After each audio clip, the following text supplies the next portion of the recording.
Hey everybody, thanks for clicking that thumbnail. Welcome to Talking Habs. In this video, I am going to do my review for last night's very disappointing loss to the Toronto Maple Leafs. Montreal lost 3-2 to the Maple Leafs. It was a great opportunity to catch up a couple of points against a team that is number one in the division and going into the game 12 points ahead. So this was kind of a four-pointer because Montreal could have been only 10 points behind. Instead, we're 14 points behind Toronto. Okay. It almost, like, not exactly, I mean, mathematically they're not ruled out of finishing in first in this division, which I actually at the beginning of the year called for them to finish first in this division. It doesn't look like that's going to happen. There's a rematch on Monday, which is trade deadline day, and let's see what happens. So I'm going to tell you all about this game. So I know I'm struggling to get through this. I'm going to tell you all about the game. I got all the stats from the game, my thoughts on the game, and yeah, we'll get right into it.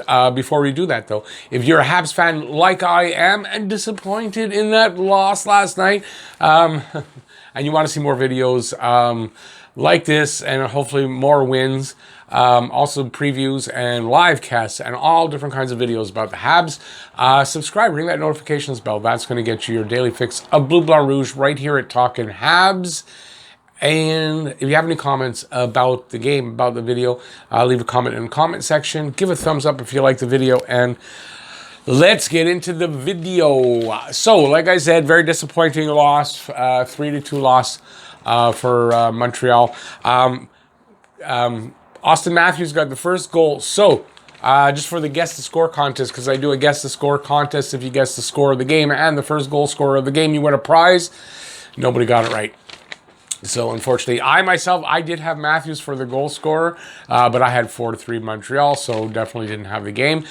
Someone did come close. I believe Keegan came very close, had it 4-2 Toronto with Matthews, but close, but no cigar. Unfortunately, I was hoping for a winner this week because there hasn't been one for a little while, but no guess the score winner. All right, let's get into the game.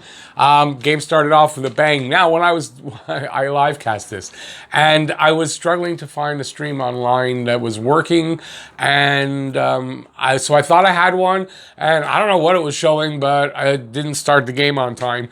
So I missed the first two goals. The Toronto goal had the Perry goal. So I had to look at it. But 54 seconds in, Matthews gets this 28th goal from Mikheyev and Hyman. And it goes like this. Matthews skating with the puck. He comes around the from the left side on the board, skating around the net. And Weber fails to pick him up. He tries, but he can't catch up with him, can't contain him, and he comes around the front, and I'm quite sure Allen was sure the wraparound was going to come to the short side, and Matthews made, I mean, look, you're going to hear about it. Leafs fans crowing about it. It was nice. It was a nice wraparound to the far side. Just found the opening, and there you go. Anyway, so that's, they opened the scoring. I'm sure Allen would like to have that back, but I mean, I think it's a natural assumption when a guy's going to wrap around to pretty much figure he's going to the short side. Anyway, perfectly placed shot, but Allen should have had that. Second goal. So this is, I'm not sure who took the shot. One of the Habs at the left point. He takes a shot, stick breaks. Puck comes out to where Suzuki is. He corrals it in the center of the ice. And it sets up the goal. He finds an open Corey Perry to the right circle. Perry gets close in, and he kind of fakes like he's going to shoot a couple of times. And it makes Campbell lift his pad, his left pad, I believe. And that's what Perry was waiting for, and he slides it under the pad. So really nice goal by Perry and a mistake by Campbell. So both goalies would like those goals back, and it's tied up. So, good for everybody, right? I mean, it's tied up, so it's like the start of the game, and they go from there. But, man, this first period, Toronto just dominated this first period. So, Perry goal was his 8th from Suzuki and from Edmondson, and, it was just pretty much just domination. It looked like, oh, my God, this game is not going Montreal's way. Now, there were a lot of negative people in the chat room about it, and a lot of us saying, listen, there's a lot of hockey left. 2 periods. Things can change in the second period. And it is what happens. Things did change. No scoring, so there was no scoring. But Montreal turned it around, and they started to dominate. The shots were 17-4. I believe it was something like 13-7 in the first period for Toronto for the shots, and then it was totally turned around, 17-4 for Montreal.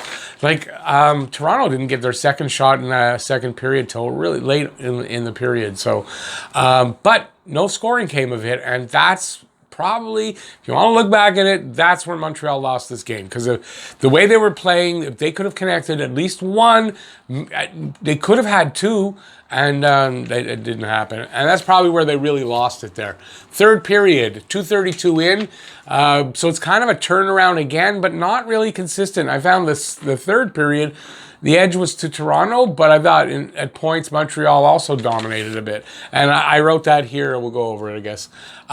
So TJ Brody gets his first of the year from Barabanov and Simons, and 2:32 in, and it goes like this. Brody scores from the slot after a puck is redirected with Mete's skate right to Brody, and Allen has no time to react. Forget how... It was definite that Mete was redirecting it, hopefully to pass it, I guess, to who's he play with, Romanov, but it hit his skate. He definitely looked like he redirected it right to TJ Brody, and in the slot, and no time for Allen to like sort of shift over and be set for the shot, and he wasn't, and it was a goal.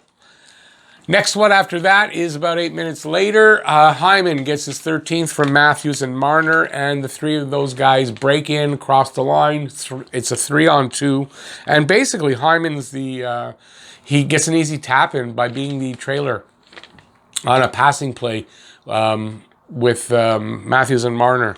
And I'm not sure if it was a shot and the rebound, and he gets the rebound in. I don't remember, honestly.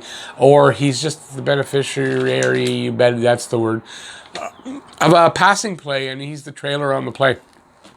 Anyway, it doesn't matter. It puts them up 2-1. And, no, puts them up 3-1. And at this point, I think the wind goes out of the sails for Montreal. There's 10 minutes left, less than 10 minutes left, and it doesn't look like Montreal's going to be able to score, but that's not really right, because with 2:15 left, Perry gets his 9th from Anderson and Toffoli. And Perry, he's in the crease banging away at a la Gallagher, and he gets his 2nd of the night. So basically, Perry in the crease gets a pass from Anderson, and he goes from one side of the crease to the other, trying to get the puck in, and he just keeps banging at it, kind of like Gallagher. He doesn't really have anybody on top of him, and he manages to get the puck in. So 2 goals for Perry. There you go. Perry not only one play a game where he gets something happening, and he gets 2 this time. So it's his 9th goal, which is, who would have thought? Just though it's 2:15 left in the period, and it's like too little too late. They don't have enough time to really mount a good attack. They pull the goalie, and they get chances and everything, but I mean, it's like I said, too little too late overall for this. And they lose, and they don't even get into overtime, at least to get a point, and whatever. That's how it is. Allen, 29 for 32 in the save department, 906 save percentage. Campbell, 32 of 34, 941 save percentage. Shots on goal, 34 for Montreal, 32 for Toronto. Now, here's I was saying in my preview for the game. Montreal's face-off percentage is not great, face-off win percentage, right? But it has been better in the last 5-6 games, and even though it's only 48% to like Toronto's 50.5%, something like that, it's getting better. It's slowly creeping up. They were so bad at the beginning of the year that it's going to take a while for that number to creep up, and I was right here in this game because, again, 56% in the face-off circle to Toronto's 44%. So I think Montreal's getting they're getting the face-off. The young guys are getting it. That's the word I'm looking for. Power play, both 0 for 2. Hits, 20 for Montreal, 12 for Toronto. Just to go over the face-off. So Suzuki, 46%. KK was 50%. Stahl was 67%. He was the big guy.